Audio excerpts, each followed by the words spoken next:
Hello friends. एक दिन पता क्या हुआ। मुल्ला नसरुद्दीन की खिड़की पे आके कोई पंछी बैठ गया। वो पंछी बड़ा अलग सा था, अजनबी था, डिफरेंट था। ऐसा पंछी था कि जैसा मुल्ला नसरुद्दीन ने इससे पहले कभी नहीं देखा था। उसके सर पे कलगी थी, उसकी लंबी सी चोंच थी, उसके रंग बिरंगे बड़े से पंख थे। तो मुल्ला नसरुद्दीन ने ऐसा कभी कोई पंछी देखा ही नहीं था। उसको बड़ी हैरानी लगी पहले तो कि भाई ये कैसा पंछी है। तो उसने पता है क्या सोचा। उसने सोचा कि इस बेचारे गरीब को कभी इसकी किसी ने परवाह ही नहीं की। देखो इसके पंख इतने बढ़ गए और किसी ने काटे ही नहीं, चोंच बड़ी हो रही है, कोई ध्यान ही नहीं दे रहा।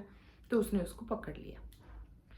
वो उसका भला करना चाहता था, उसका ध्यान रखना चाहता था, तो उसने उसको पकड़ लिया। पकड़कर उसने क्या किया कि उसकी कलगी वगैरह काट दी, उसकी चोंच काट कर छोटी कर दी, उसके जो रंग बिरंगे बड़े बड़े लंबे लंबे पंख थे सब उसने काट काट कर छोटे कर दिए। फिर उसने उसको बोला कि देख, अब तो बिल्कुल कबूतर जैसा दिख रहा है और कबूतर की तरह ही तू बड़े मज़े से आकाश में उड़ सकता है। जा, मौज कर, जा, जी ले अपनी ज़िंदगी। क्योंकि मुल्ला नसरुद्दीन ने कबूतर के अलावा कभी कोई पंछी देखा ही नहीं था। उसे कोई आइडिया नहीं था कि कोई पंछी कबूतर से अलग भी हो सकता है, कोई डिफरेंट भी हो सकता है। उसे बिल्कुल आइडिया नहीं था। लेकिन अब उड़ना पॉसिबल नहीं था, क्योंकि ये वाला पंछी, वो जो इतने लंबे लंबे पंख थे उसके, उन्हीं की वजह से उड़ सकता था। ये कबूतर नहीं था, ये कोई और पंछी था। तो ओशो कहते हैं कि जो भी बच्चा आपके घर में जन्म लेता है, हम सबके घर में जो भी कोई बच्चा जन्म लेता है, वो उसी तरह से स्ट्रेंजर है, अजनबी है। उसी तरह से वो कोई नया पंछी, कोई नया परिंदा है जो पता नहीं कहाँ से आया है, कहाँ उसको जाना है, क्या उसकी यात्रा है, क्या उसकी बैकग्राउंड है। और हम सब मिलके माँ बाप क्या, सोसाइटी क्या, टीचर्स क्या, सब मिलके सोचते हैं कि इसको सेट कर देंगे। कोई उसकी चोंच काट देता है तो कोई उसके पंख काट देता है। और ख़ास तौर पे पेरेंट्स, क्योंकि पेरेंट्स को तो ये लगता है कि उन्होंने ही उसका सबसे ज़्यादा ध्यान रखना है। They are suppose to take care of him और हर। तो वो सबसे ज़्यादा पंख कुतरने का काम करते हैं। तो यहाँ पर ओशो ये हमें बताते हैं कि फर्स्ट ऑफ ऑल तो हम माली हैं, हमें मालिक नहीं बन जाना है। वो जो पंछी, वो जो बच्चा आया है, वो जो एक परिंदा आया है, वो हमारे थ्रू आया है। हम खुशनसीब हैं कि वो हमारे थ्रू इस दुनिया में आया है, हम उसके वजह बन पाए।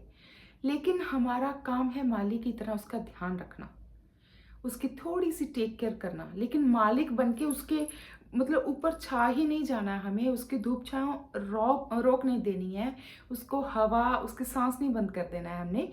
हमने उसके पंख नहीं काट देने हैं। हमें सोचना चाहिए कि जो आने वाला बच्चा है, जो आया है, हमारी फैमिली में ऐड हुआ है, वो बहुत डिफरेंट है। हो सकता है जितने भी बच्चे हमने आज तक देखे हों, उनमें से किसी के भी साथ उसका कुछ लेना देना है ही नहीं। वो सबसे ही अलग है, बिल्कुल ही डिफरेंट है। वो इतना डिफरेंट हो सकता है जो हमारी कल्पना से भी परे हो सकता है, क्योंकि हमें सब कुछ नहीं पता। हमें नहीं पता किसकी क्या बैकग्राउंड है। तो हमें उनके पंख नहीं कुतरने हैं, वो नहीं काटने हैं। हमें उसको होने देना है जैसा वो होना चाहता है, जो वो बनना चाहता है बनने देना है। हम पंख काट के उसको वो कबूतर की तरह नहीं बनाने की कोशिश करनी है। बस इतना सा ही इस बात में मैसेज है। और इस बात से मुझे एक थोड़ी सी एक लाइन याद आ रही है किसी गाने की, कि मैं नदिया फिर भी मैं प्यासी, मैं नदिया फिर भी मैं प्यासी, भेद है गहरा बात जरा सी। तो इस बात में भी भेद बहुत गहरा है। हम थोड़ा सोचें, लेकिन बात तो ज़रा सी है कि पंख नहीं काटने, लेकिन भेद बहुत गहरा है। पता नहीं वो बच्चा क्या हो सकता है, पता नहीं वो क्या बन सकता है, और हमें तो आइडिया ही नहीं है कि वो कौन सी प्रजाति का कौन सा पंछी है।